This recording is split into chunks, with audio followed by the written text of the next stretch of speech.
প্রশ্নটা আমাকে বাকরুদ্ধ করেছে। প্রশ্ন হচ্ছে, এক ভদ্র মহিলা 20 বছর বয়স, কথাটা মনোযোগ দিয়ে শুনবেন যারা আপনারা। আমার মনে হয় বাংলাদেশে বহু ঘরে বহু মেয়ে এই প্রবলেমে আছে এবং বহু ছেলে নিজেকে সাধু মনে করতেছে আর বহু মেয়ে নিজেকে ভালো মনে করতেছে, অথচ তাদের অবস্থা এমন।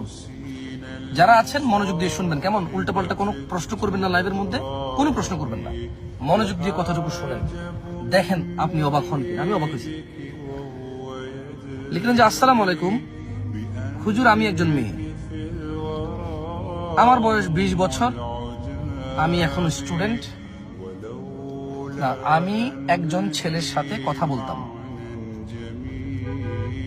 ওই ছেলে সৌদি থাকতো, আজকে 1 বছর হয়েছে আমরা বিয়ে করছি। কথাটা খেয়াল করবেন, পয়েন্ট টু বি নোটেড। আমি আবারও বলি, পয়েন্ট টু বি নোটেড। মেয়ে বলতেছে যে ওই ছেলের সাথে মেয়ের বিয়ে হয়েছে, কিন্তু কিভাবে বিয়ে হয়েছে দেখেন।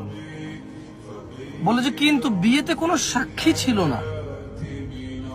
1 নাম্বার পয়েন্ট, বিয়েতে কোনো সাক্ষী ছিল না। 2, কাজীও ছিল না। 2 number point to be noted. 3, উনি শুধু, মানে ওই ছেলে যে সৌদিতে থাকতো, সে শুধু কাবা শরীফে গিয়ে, মানে ওই ছেলে কাবায়, বাইতুল্লাহ, আল্লাহর ঘরে গিয়ে 2 রাকাত নামাজ পড়ে আল্লাহকে সাক্ষী করে বিয়ে করছে। চিন্তা করছে,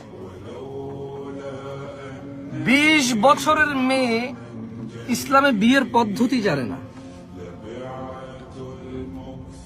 প্রশ্নটা কিছুটা এমন হয়ে গেছে যে ফজরের 2 রাকাত নামাজে 3টা রুকু দিছে, 6টা সিজদা দিছে, অথবা ফজরের 2 রাকাত নামাজে রুকু ছাড়া সিজদা একটা দিয়ে কোনো বৈঠক টৈঠক না করে কেউ একজন নামাজ পড়ে ফেলছে। আপনার কাছে যতটা অবাক লাগবে এই প্রশ্ন, আমার কাছে ততটা অবাক লাগছে। 20 বছরের যুবতী মেয়ে বলছে যে সৌদি এক ছেলের সাথে কথা বলতো, ওই ছেলে বিয়ে করছে কিভাবে? বাইতুল্লাহ, আল্লাহর ঘরে গিয়ে 2 রাকাত নামাজ পড়ে আল্লাহকে সাক্ষী রেখে যা করছে এটাকে নাকি বিয়ে বলে। আমি টাইটেল দিতে চাইছিলাম বহুবার যে বাইতুল্লাহকে সাক্ষী রেখে জিনা মানুষ হালাল মনে করে, কিন্তু পরে চিন্তা করলাম আবার এটা কেমন দেখায়, পরে আমি টাইটেলটা দেই নাই। আমি মনে 10টা টাইটেল লিখছি এই লাইভে আসার আগে, একটা টাইটেল আমি দিতে পারিনি। শেষ পর্যন্ত আমি টাইটেল ছাড়া লাইভে আসছি, আমি নিরুপায় হয়ে। মেয়ে 3টা পয়েন্ট। 1, বলছে যে কোনো সাক্ষী ছিল না, তার মানে মেয়ে মনে করছে যে কোনো মানুষ যদি থাকে সাক্ষী তাহলে হয়ে যাবে বিয়ে, কিন্তু সাক্ষী হইতে হয় মেয়ের বাবা। আমি আবারও বলি, মেয়ে একে তো সাক্ষী ছিল না, তার প্রশ্ন ছিল যে কোনো সাক্ষী ছিল না, তাইলে কোনো সাক্ষী থাকলেই তো হবে না, বাপ থাকতে হবে, বাপ। তাইলে না যাইয়া আপনার মেয়ের বিবাহ, বাপ হচ্ছে ওলি থাকবে, ঠিক না?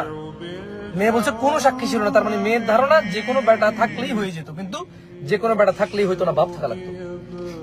দ্বিতীয়ত বললো যে 2 রাকাত নামাজ মক্কায় গিয়ে পড়ে আল্লাহকে সাক্ষী রেখে বিয়ে করছে। তো বিয়ে কি মানুষ 2 রাকাত নামাজ পড়ে আল্লাহকে সাক্ষী রেখে বিয়ে কিছু করলে এটাকে বিয়ে বলবে?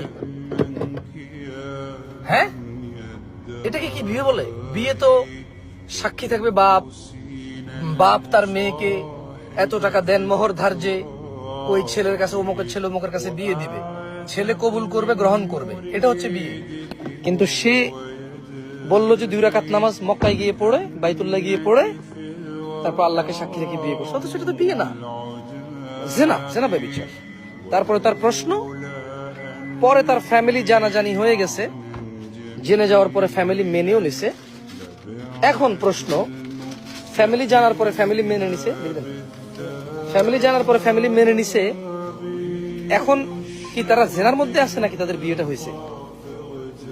তার মানে সে নিজে অকপটে স্বীকার করলো যে বাইতুল্লাহ গিয়ে 2 রাকাত নামাজ পড়ে আল্লাহকে সাক্ষী রেখে তার তথাকথিত ধার্মিক হাজব্যান্ড তার সাথে জেনার সম্পর্ক স্থাপন করেছে। আমি বলি নাই, সে নিজে বলতেছে যে পরে তার ফ্যামিলি জেনে গেছে, জেনে জানার পরে মেনে নিছে।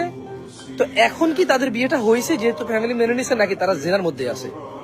একজন মানুষ যখন জেনা ব্যভিচারে লিপ্ত হয় কতটা জঘন্য হয়ে যায় মানুষ।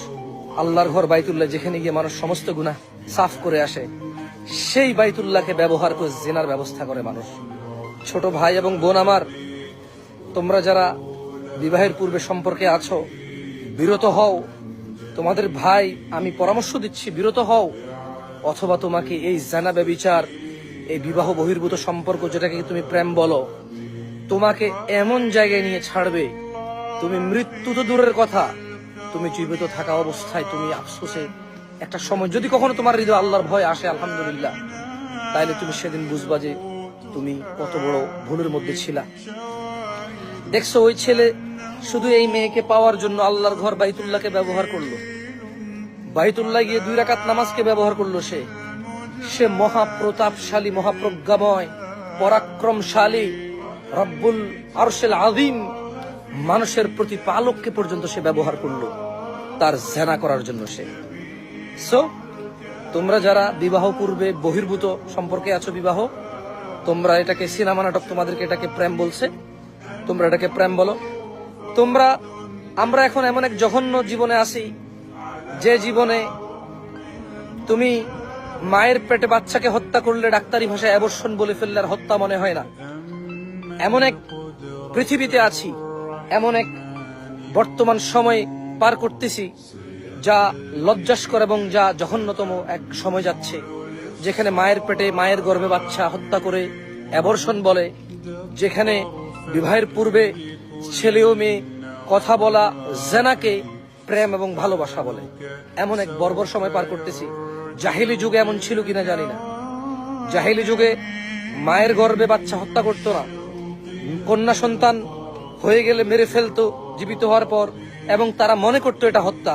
কিন্তু আজকে মায়ের গর্ভে বাচ্চা হত্যা করে অ্যাবর্শনের নামে চালিয়ে দিচ্ছ তোমরা।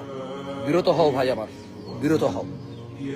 আর ইসলামে বিবাহর পদ্ধতি একটাই, মেয়ের বাবা মেয়েকে কোনো ছেলে কাছে বিয়ে দিবে। বাপ নাই, চাচা নাই, দাদা নাই, ভাই, এভাবে নিকটবর্তী একজন থাকতে আরেকজন চলবে না, প্রথম জন থাকতে দ্বিতীয়জন চলবে না। একটাই বিয়ের পদ্ধতি, আর কোনো বিয়ের পদ্ধতি নাই। গোপনে যে পুরুষ বিয়ে করতে চায় তার কাছে বিয়ে বসবা না, তার সাথে আত্মীয়তা করবা না। যে পুরুষ বলে যে আমি এখন বিয়ে করবো, জানাবো না, পরে জানাবো,